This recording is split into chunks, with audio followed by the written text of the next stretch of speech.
During apartheid, there were many, many children detained without trial.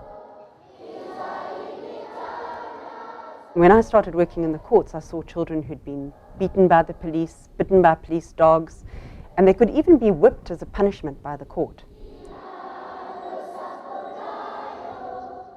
So I really realized that things had to change.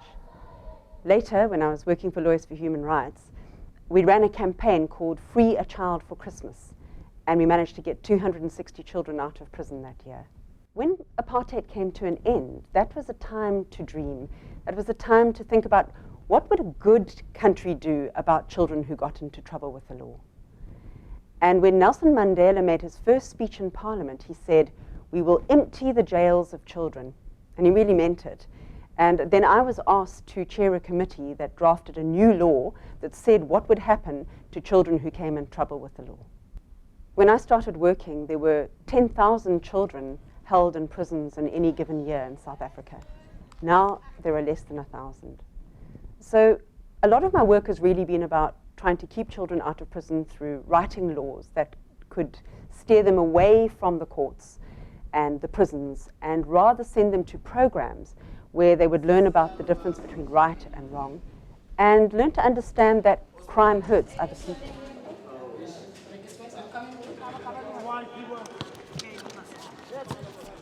What happens when we take cases to court is that we can win rights for a whole group of children and not just the one child that the case is about.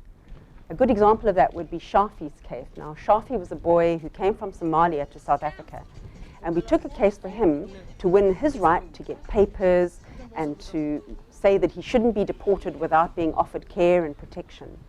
And by winning that case for Shafi, we also won it for many other children in his situation.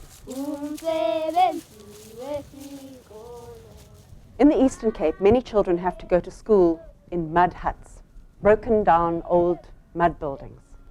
So we brought a case to court for 7 of these schools, saying, please hurry up and build the schools for these children.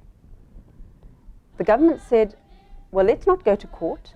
We promise to spend hundreds of millions of dollars over the next 3 years building the schools for these children, but also for all the other children in the country that are going to school in mud schools. So we managed to win the case for many children.